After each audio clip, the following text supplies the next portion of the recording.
When Isabella discovered that her sisters-in-law had engaged in intimate relationships with knights, she decided to impose the harshest and most ruthless punishment so that such an incident would never happen again.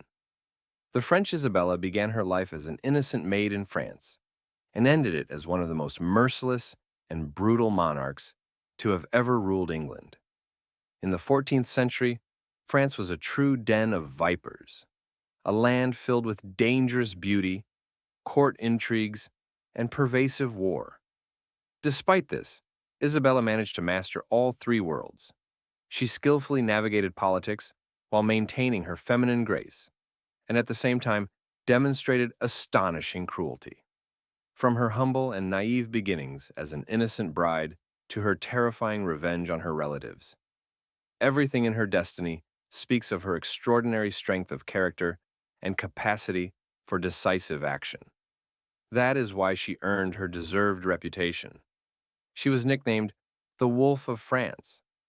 Born around 1295, Isabella was part of a highly influential and ancient noble lineage. Her father, King Philip XIV, was widely known for his handsome appearance, earning him the nickname the Handsome. At the same time, he was described as a man whose outward appearance resembled more a statue, cold and emotionless, his character marked by stern restraint and calmness.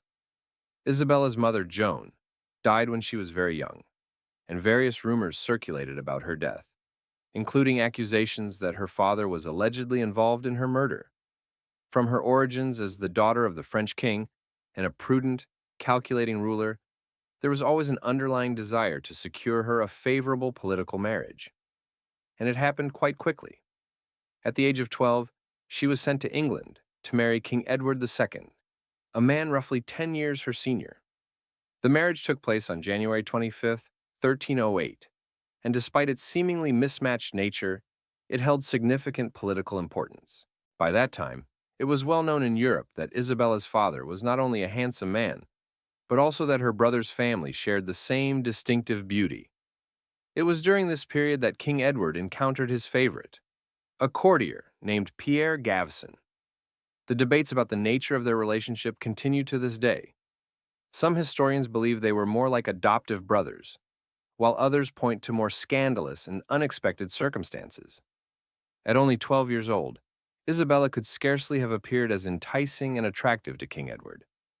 At that moment, she resembled more a young girl than a mature woman, and her role for the king at that time was more about creating a political alliance than romantic feelings. On their wedding day at the coronation feast, after returning to England as spouses, the new king's attitude towards his young wife shocked those around him. He spent most of his time in the company of Gaveston, ignoring his wife, which soon became known throughout the court. Public opinion quickly formed a clear conclusion. The new queen harbored intense hatred towards the king's favorite, and a tense atmosphere reigned within the royal household. She found herself alone in a strange, unfamiliar court, yet her views and feelings remained unchanged. It was her attitude towards Gaveston that divided the kingdom, intensifying internal conflict. After some time, it became evident that the queen was not alone in her beliefs. This was especially true regarding the group of the king's close counselors, mainly a strong faction of barons who were outraged by Gaveston's hold on power and his influence. Soon it was revealed that the queen also had her allies, for example, her father, who was in France and had the ability to directly influence events. The situation appeared clear. She complained to her father about the king's behavior and his favorite. When the English court heard of her discontent, they could not remain indifferent, and the French royal circles ultimately united with the discontented barons, beginning secret financing and support for their activities in Parliament. Eventually, Gaveston was expelled from the palace and banished from the court. But no efforts could long keep Gaveston and the king apart. In the end, he spent just over a year in exile before returning. The queen then changed her strategy. She decided that it was better to join Gaveston rather than fight him. Until that point, she had actively opposed him, but now she became his ally. It was a wise decision that helped to somewhat alleviate internal conflicts within the palace and restore at least temporary unity within the royal family. However, this harmony did not last long. In 1311, the barons once again rebelled. This time, they rose not only against Gaveston, but also against his new ally, the Queen. During this uprising, she was briefly expelled from her own court.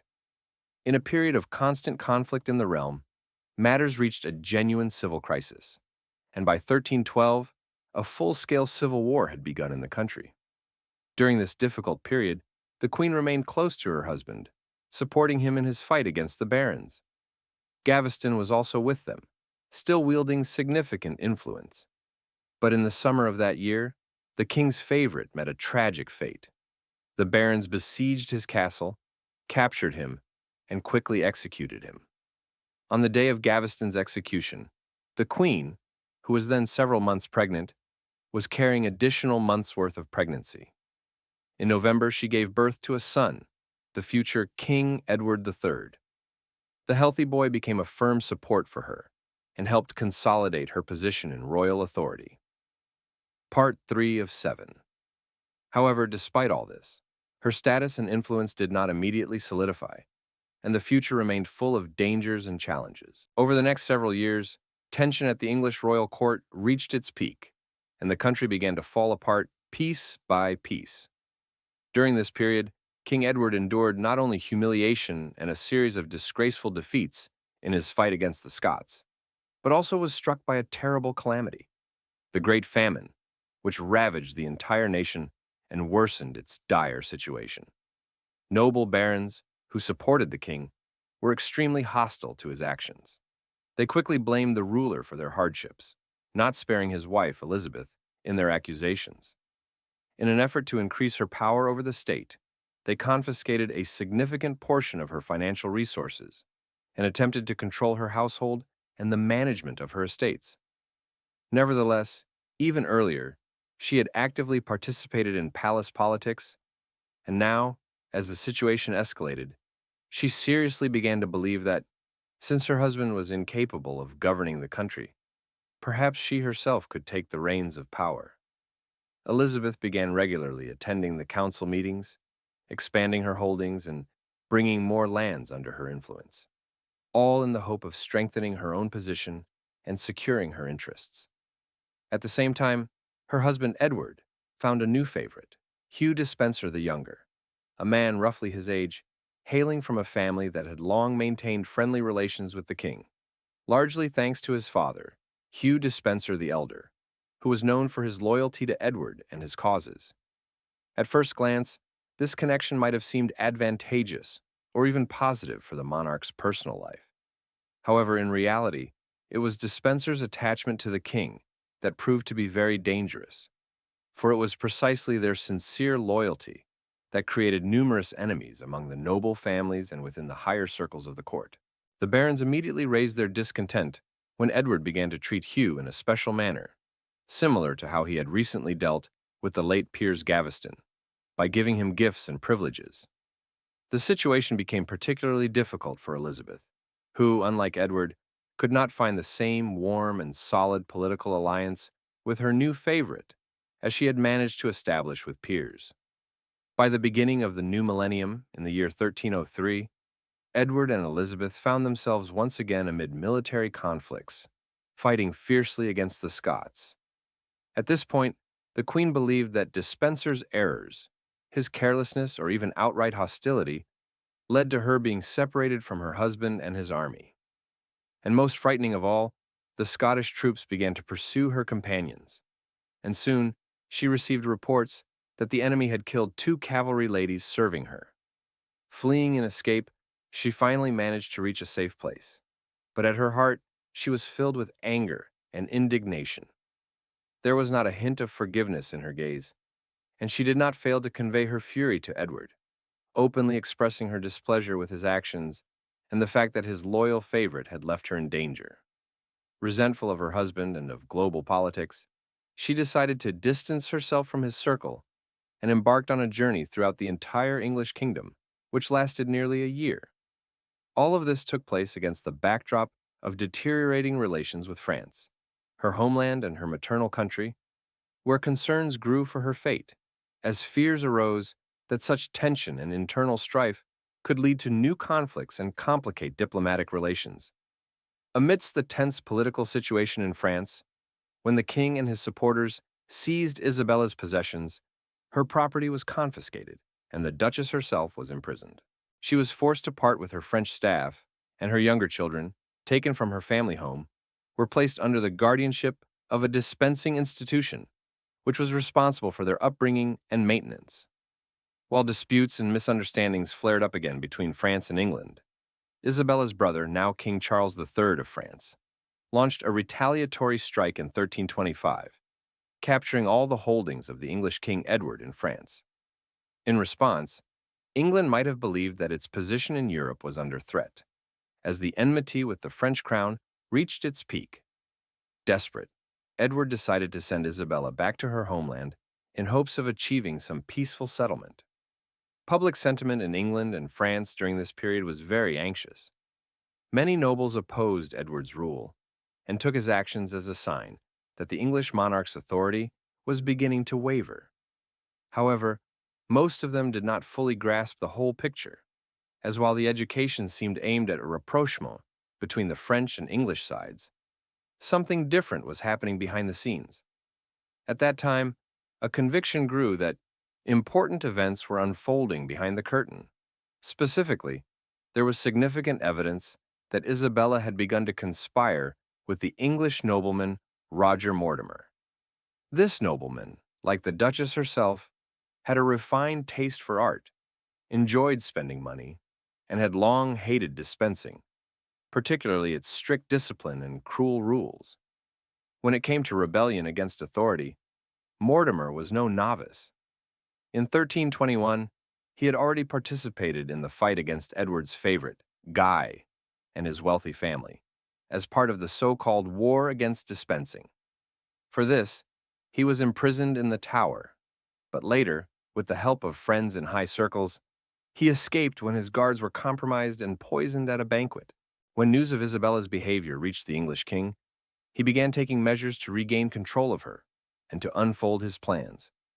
In the year 1326, Isabella decided to act, gathering discontented and change-hungry nobles over several months.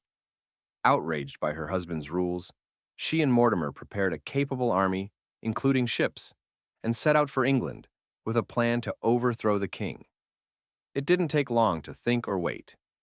Isabella and Mortimer arrived in the Orville area on the eastern coast of England, and then, gradually gathering support along the way, the local populace joined them.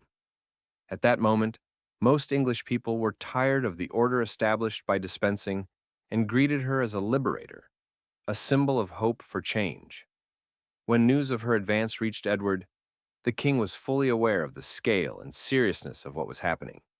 He was resolute and understood clearly that the situation had gotten out of control. In just a few months, Isabella's enemies were defeated. Her forces not only detained Hugh God the Elder, one of her enemies, but also captured King Edward II and his favorite, Hugh the Younger, who were hiding together in Wales. Isabella achieved her goals. Only the judicial punishment remained to be carried out. It was a time without mercy or leniency for enemies. For Isabella, revenge was paramount, and her supporters were bloodthirsty and ruthless. Hugh God the Elder's remains were literally fed to the dogs, symbolizing the brutality of his execution. Meanwhile, Hugh the Younger, Edward's favorite, was subjected to torment. His hands and body were covered with inscriptions from the Bible. And then he was hanged for theft, a crime considered a mark of low birth in a nobleman. Afterward, he was dismembered and torn apart, a brutal and convoluted execution emphasizing the complete absence of mercy. A very serious and complex question arose before Isabella. As the wife of Edward II, she could not simply rid herself of him. He remained the lawful king. Although Parliament had decreed his deposition and ordered him to be kept under house arrest for life, doubts grew in Isabella's heart. She feared that these orders might remain just on paper, or that even carrying out the decision might not prove final and effective for her. By September 2nd of that year, Edward was imprisoned in Berkeley Castle, on the border with Wales. On that day, news arrived. The king had died, but his death was strange and ambiguous. It seemed to have occurred by mistake or by accident. Isabella believed that his death was not as simple and obvious as it seemed and possibly had some hidden motives behind it. For centuries, historians debated whether Edward was murdered on Isabella and Mortimer's orders or died as a result of an accident. The exact circumstances remain a secret to this day, as despite clear grounds for suspecting a conspiracy, there is no conclusive evidence. Perhaps Isabella simply got lucky. It was a fateful coincidence, and the king died due to poor health or natural aging in captivity. However, there is a more mysterious version of events that sparks particular curiosity. After the news of Edward's death spread, rumors circulated that he had not died at all, but had fled and was hiding somewhere in Europe. Although such rumors are common among historians concerning rulers of that era, Edward is one of the few for whom there is substantial evidence supporting this theory. Researchers examined surviving documents from that period, including a renowned letter from the feudal era, dated 1440 years ago, in which it is expressed with confidence that the king is still alive. Some scholars argue that Edward indeed survived and, in the following years, concealed himself under a false name, leading a double life.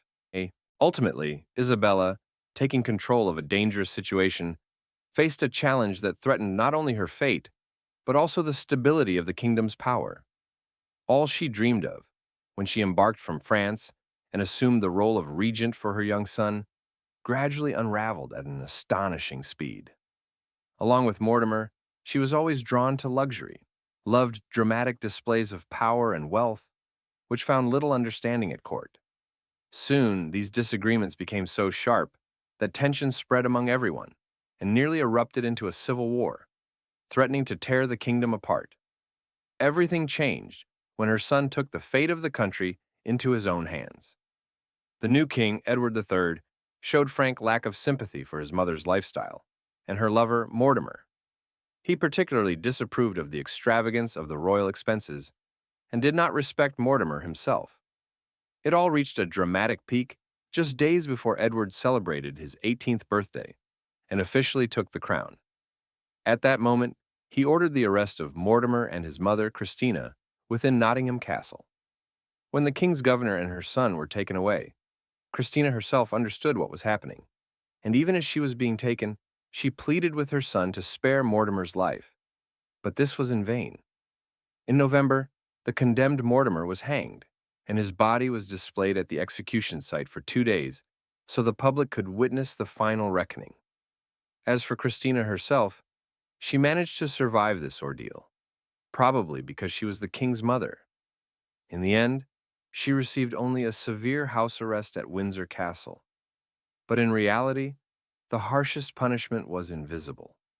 Her mental state was shattered after Mortimer's death, and she needed time to recover and regain her health. Afterwards, she remained a prominent figure at court and was no different from other noble ladies.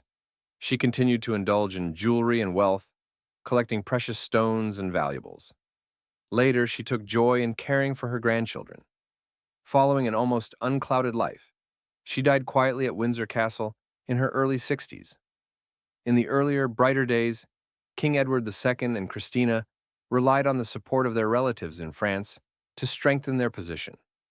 In 1313, they traveled to Paris to meet with their patrons in person and reaffirm their authority, and during this visit she, along with her brother and his wife, received special gifts, embroidered wallets symbolizing their connections and support.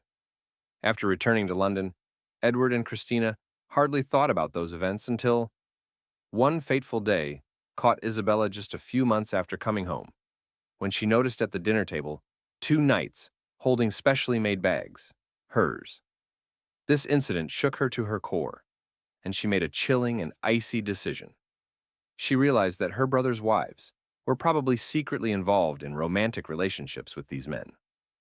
In a world where legitimacy and succession mattered immensely, such rumors were not mere curiosity or gossip.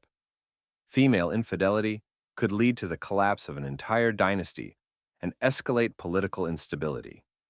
Concerned, Ayla decided to warn her father, and, the next time she saw him, she immediately shared her suspicions. Without hesitation, her words caused a storm. Her father, Count Philip, flew into a rage upon hearing such accusations, and his response was so harsh and unwavering that it sparked a major scandal known in history as the T. Danil affair, named after the place where, according to rumors, wives met with lovers. After investigations revealed the possibility of a romantic rendezvous between the knights and the wives, the French court, relying on the facts and evidence, accused both men and women of treason. The outcome of this campaign was brutal executions. The accused wives were shaved bald and sentenced to life imprisonment. Their husbands, however, faced a special fate. They were tortured and likely executed according to the brutal tradition, being torn apart, or, as it is sometimes called, by methods of drawing and quartering. All of this stemmed from Isabella's keen and attentive eye, capable of noticing even the slightest signs and suspicions that could unravel an entire criminal story. Thank you for following our project, History Unveiled. If you are interested in discovering the most fascinating and little-known facts from the past, keep exploring the material, and new horizons of knowledge will open before you.